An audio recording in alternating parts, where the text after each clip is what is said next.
الحمد لله الواحد القهار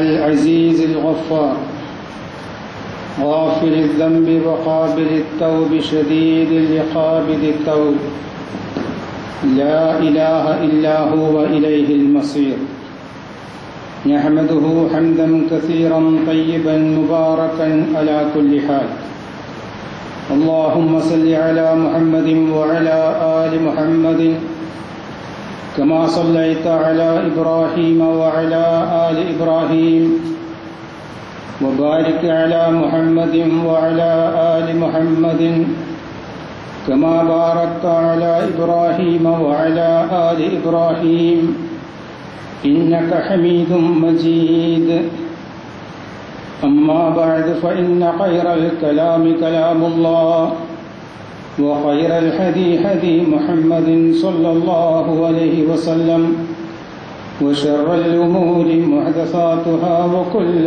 محدثة بدعة وكل بدعة ضلالة يا أيها الناس اتقوا ربكم الذي خلقكم من نفس واحدة وخلق منها زوجها وبث منهما رجالا كثيرا ونساء واتقوا الله الذي تساءلون به والأرحام إن الله كان عليكم رقيبا يا أيها الذين آمنوا اتقوا الله حق تقاته ولا تموتن إلا وأنتم مسلمون أعوذ بالله من الشيطان الرجيم بسم الله الرحمن الرحيم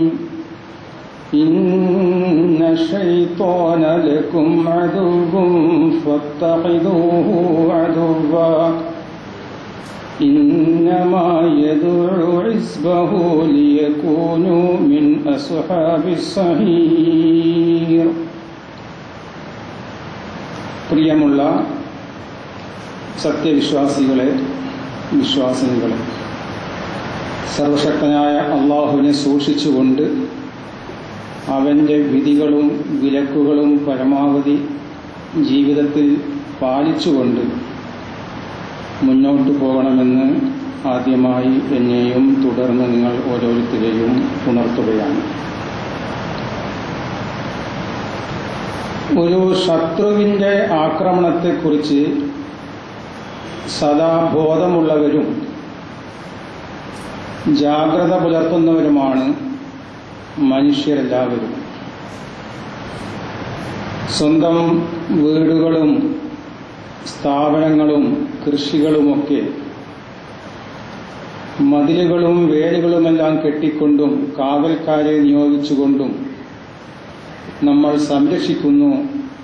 മറ്റുള്ളവർ അനധികൃതമായി കടക്കരുത്, നമുക്ക് നാശനഷ്ടങ്ങൾ ഉണ്ടാക്കരുത് എന്നതിൻ്റെ പേരിൽ വലിയ വലിയ നേതാക്കന്മാരും ഭരണരംഗത്തിരിക്കുന്ന ആളുകളുമൊക്കെ പുറത്തിറങ്ങുന്നതും സെക്യൂരിറ്റി ഗാർഡുകളുടെയും പൈലറ്റ് വാഹനങ്ങളുടെയും ഒക്കെ അകമ്പടിയോടുകൂടിയാണ്. ശത്രുക്കളിൽ നിന്നും സുരക്ഷ നേടാനുള്ള മാർഗത്തിൻ്റെ മുന്നോടിയായിക്കൊണ്ട് രാഷ്ട്രങ്ങളെല്ലാം ദേശത്തിൻ്റെ സുരക്ഷയ്ക്ക് വേണ്ടി ലക്ഷക്കണക്കിന് രൂപയും ഡോളറുകളും ചെലവാക്കിക്കൊണ്ട് അതിർത്തികളിൽ സേനകളെ വിന്യസിക്കുന്നു. ശത്രുരാജ്യങ്ങളുടെ ആക്രമണങ്ങൾ നേരിടാൻ വേണ്ടി. അങ്ങനെ ജീവിതത്തിൻ്റെ എല്ലാ മേഖലകളിലും നമ്മൾ വളരെയധികം ജാഗ്രത പുലർത്തുന്നു. ശത്രുക്കളിൽ നിന്നും നമുക്ക് സംരക്ഷണം കിട്ടണം, നമുക്ക് നാശനഷ്ടങ്ങൾ ഉണ്ടാകരുത് എന്ന ചിന്ത കൊണ്ട്. എന്നാൽ ഈ സംരക്ഷണം, ഈ രക്ഷ കിട്ടുന്നത് നമ്മുടെ ദേഹത്തിനാണ്, നമ്മുടെ സ്വത്തുക്കൾക്കാണ്, നമ്മുടെ സമ്പാദ്യങ്ങൾക്കാണ്. എല്ലാം ഈ ലോകത്ത് വെച്ച് തന്നെ നാശമടയുന്ന കാര്യങ്ങളുമാണ്. ഈ രംഗങ്ങളിൽ നമ്മൾ ശ്രദ്ധ പതിപ്പിക്കുന്നതോടൊപ്പം തന്നെ നമ്മുടെ പാരത്രിക ലോകത്തെ താറുമാറാക്കി കളയുന്ന, പാരത്രിക ലോകത്ത് അള്ളാഹുവിൻ്റെ കഠിനമായ ശിക്ഷയ്ക്ക് നമ്മെ വിധേയരാക്കി കളയുന്ന ഒരു ശത്രു സദാ നമ്മെ ആക്രമിക്കുവാൻ, നമ്മെ സ്വാധീനിക്കാൻ തക്കം പാർത്തുകൊണ്ടിരിക്കുന്നു എന്ന് അള്ളാഹു നമ്മെ അറിയിക്കുന്നുണ്ട്. ആ ശത്രുവിനെതിരെ ജാഗ്രത പുലർത്തുവാനായി അള്ളാഹു നമുക്ക് മുന്നറിയിപ്പും നൽകുന്നുണ്ട്. ഏതാണ് ആ ശത്രു? ثم لآتينهم من بين أيديهم ومن خلفهم وعن أيمانهم وعن شمائلهم ولا تجد أكثرهم شاكرين. മനുഷ്യന്റെ മുൻപിൽ കൂടിയും പിൻപിൽ കൂടിയും അവന്റെ ഇടം വലം ഭാഗങ്ങളിൽ കൂടിയും അവനെ ഞാൻ ആക്രമിച്ച് കീഴ്പ്പെടുത്തും. വലാ തജിദു അക്സറഹും ഷാക്കിരീൻ. മനുഷ്യരിൽ ഭൂരിപക്ഷം ആളുകളെയും നിനക്ക് നന്ദിയുള്ളവരായി നിനക്ക് കാണുവാൻ സാധിക്കുകയില്ല എന്ന് അള്ളാഹുവിനോട് വീരവാദം മുഴക്കിയ, അഥവാ സദാസമയവും നമ്മെ എല്ലാ ഭാഗങ്ങളിൽ കൂടിയും ആക്രമിച്ച് കീഴടക്കുവാൻ ശ്രമിച്ചുകൊണ്ടിരിക്കുന്ന ഒരു ശത്രുവിനെക്കുറിച്ച് അള്ളാഹു നമുക്ക് പറഞ്ഞു തന്നു. പരിശുദ്ധ ഖുർആനിലെ 35-ാമത്തെ അധ്യായം സൂറ ഫാത്തിറിലെ 6-ാമത്തെ വചനമാണ് ആമുഖമായി ഞാൻ നിങ്ങളെ ഓതി കേൾപ്പിച്ചത്. ആ വചനത്തിൽ അള്ളാഹു ഈ ശത്രുവിനെ കുറിച്ച് നമ്മോട് പറയുന്നു, ഇന്ന ശൈത്വാന ലക്കും അദുവ്വുൻ. നിശ്ചയം പിശാച് ശൈത്വാൻ നിങ്ങളുടെ ശത്രുവാകുന്നു. സൂറത്ത് യാസീനിൽ ഇന്നഹു ലക്കും അദുവ്വും മുബീൻ എന്ന് പറഞ്ഞു. അവൻ വളരെ വ്യക്തമായ സ്പഷ്ടമായ ശത്രുവാണ് എന്ന് സൂറത്ത് യാസീനിൽ പറഞ്ഞ ആ പിശാചിനെ കുറിച്ച്, ഇന്ന ശൈത്വാന ലക്കും അദുവ്വുൻ, നിശ്ചയം പിശാച് നിങ്ങളുടെ ശത്രുവാണ്. ഫത്തഖിദൂഹു അദുവ്വ, ആ ശത്രുവിനെ നിങ്ങൾ ഒരിക്കലും മിത്രമായി കാണരുത്. അവന് ശത്രുവായി തന്നെ നിങ്ങൾ കാണണം, മനസ്സിലാക്കണം. ഇന്നമാ യദ്ഉ ഹിസ്ബഹു ലിയകൂനു മിൻ അസ്ഹാബിസ് സഈർ. പിശാച് ശ്രമിച്ചുകൊണ്ടിരിക്കുന്നത് ആളുകളെ അവന്റെ വശത്താക്കുകയും അങ്ങനെ അന്തിമമായി അവരെ നരകത്തിലേക്ക് നയിക്കുകയും ചെയ്യുക എന്ന ഉദ്ദേശമാണ് പിശാചിനുള്ളത്. അങ്ങനെ ഒരു പിശാച് നിങ്ങളോടൊപ്പം ഉണ്ട് എന്ന് അള്ളാഹു ആദ്യമായി നമുക്കൊരു താക്കീത് നൽകി. രണ്ടാമതായി, ആ പിശാചിനെ നിങ്ങൾ പിൻപറ്റി പോകരുത് എന്ന ഒരു കൽപ്പന.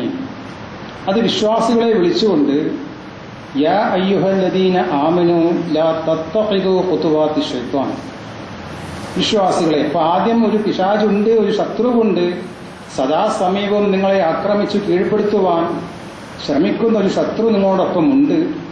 അവനെ നിങ്ങൾ ശത്രുവായി കണക്കാക്കണം എന്ന് ഒരു മൊത്തത്തിലുള്ള ഒരു ആമായിട്ടുള്ള ഒരു മുന്നറിയിപ്പ് നൽകിയതിനു ശേഷം വിശ്വാസികളെ വിളിച്ചുകൊണ്ട് അള്ളാഹു പറഞ്ഞു, യാ അയ്യുഹല്ലദീന ആമനു ലാ തത്തഖിദു ഖുതുവാത്തി ശൈത്വാൻ. നിങ്ങൾ ഒരിക്കലും പിശാചിനെ പിൻപറ്റിക്കൊണ്ട് അവന്റെ പ്രലോഭനങ്ങൾക്ക് വഴങ്ങിക്കൊണ്ട് നിങ്ങൾ ജീവിക്കരുത്. കാരണം വമൻ യത്തബിഅ ഖുതുവാത്തി ശൈത്വാൻ ഫഇന്നമാ യഅ്മുറു ബിൽ ഫഹ്ശാ. നിശ്ചയം പിശാച് നിങ്ങളെ ക്ഷണിച്ചുകൊണ്ടിരിക്കുന്നത് നല്ല മാർഗങ്ങളിലേക്കൊന്നുമല്ല, വളരെ മോശമായ മ്ലേച്ഛമായ കാര്യങ്ങളിലേക്കാണ് അവൻ നിങ്ങളെ ക്ഷണിച്ചുകൊണ്ടിരിക്കുന്നത് എന്ന ഒരു താക്കീത്ത് സൂറത്ത് നൂറിലെ 21-ാമത്തെ വചനത്തിൽ അള്ളാഹു നമ്മോട് പറയുകയുണ്ടായി. അപ്പം ഇങ്ങനെ ഒരു ശത്രുവിന്റെ സാന്നിധ്യത്തെക്കുറിച്ച് സദാ നമ്മൾ ബോധവാന്മാരായിരിക്കുക. ഏത് രീതിയിലാണ് പിശാച് മനുഷ്യനെ ആക്രമിച്ച് കീഴ്പ്പെടുത്തുവാൻ ശ്രമിക്കുക, അല്ലെങ്കിൽ എങ്ങനെയാണ് പിശാച് നമ്മെ സ്വാധീനിക്കുക? വിശുദ്ധ ഖുർആനിൽ തന്നെ നമുക്കതിൻ്റെ മറുപടി കണ്ടെത്താൻ സാധിക്കും. നന്മയോട് നമുക്ക് വിരക്തി ഉണ്ടാക്കുക, തിന്മയോട് ആസക്തി ഉണ്ടാക്കുക. എന്നിട്ട് നമ്മൾ ചെയ്യുന്ന ആ തിന്മ, ആ മോശപ്പെട്ട കാര്യം വളരെ നല്ലതാണ് എന്ന തോന്നൽ നമ്മിൽ ഉണ്ടാക്കി തീർക്കുകയും ചെയ്യും. സയ്യന ലഹുമു ശൈത്വാനു അഅമാലഹും എന്നാണ് ഖുർആനിൽ അതിനെക്കുറിച്ച് അല്ലാഹു പറഞ്ഞിട്ടുള്ളത്. അവർ ചെയ്യുന്ന പ്രവർത്തികൾ വളരെ നല്ലതാണ്, ഇങ്ങനെയാണ് വേണ്ടത്, ഈ കാലഘട്ടത്തിൽ ഇങ്ങനെയാണ് ജീവിക്കേണ്ടത്, ഇതൊക്കെ തന്നെയാണ് വേണ്ടത്, വളരെ നല്ല കാര്യങ്ങളാണ് എന്ന രീതിയിൽ മോശപ്പെട്ട കാര്യങ്ങളിലേക്ക് നമ്മെ ക്ഷണിച്ചു കൊണ്ടുപോവുകയും എന്നിട്ട് ആ മോശപ്പെട്ട കാര്യങ്ങൾ നല്ലതാണ്, സയ്യന എന്ന് പറഞ്ഞാൽ അലങ്കാരമാക്കി കാണിക്കുക എന്നാണ് അർത്ഥം. ഈ രീതിയിലാണ്. ഒരിക്കലും തിന്മയിലേക്കുള്ള ഒരു തുറന്ന ക്ഷണവുമായിട്ടല്ല പിശാച് നമ്മെ സമീപിക്കുക. ഒരു ഗുണകാംക്ഷയുടെ രൂപത്തിലാണ് പിശാച് മനുഷ്യനെ സമീപിക്കുക. നമുക്കറിയാം ആദം അലൈഹിസ്സലാത്തു വസ്സലാമിനെ എങ്ങനെയാണ് പിശാച് സ്വാധീനിച്ചത്. അള്ളാഹു വിലക്കിയ ആ മരത്തെ നീ സമീപിക്കണം എന്ന ഒരു ധിക്കാരത്തിന്റെ സ്വരത്തിലല്ല വന്നത്. പിന്നെ ഇങ്ങനെ ഒരു മരം ഇവിടെയുണ്ട്, അള്ളാഹു സ്വർഗത്തിലുള്ള എല്ലാ സൗകര്യങ്ങളും നിനക്ക് നൽകി, ഇങ്ങനെ ഒരു മരത്തെ മാത്രം സമീപിക്കരുത് എന്ന് പറഞ്ഞതിന്റെ പിന്നിൽ എന്തോ ദുരൂഹതയുണ്ട്. എനിക്കറിയാം ആ സത്യം. അതേ പഴം ആരെങ്കിലും ഭക്ഷിച്ചാൽ അവന് മലക്കിന്റെ സ്ഥാനത്തെത്താൻ സാധിക്കും.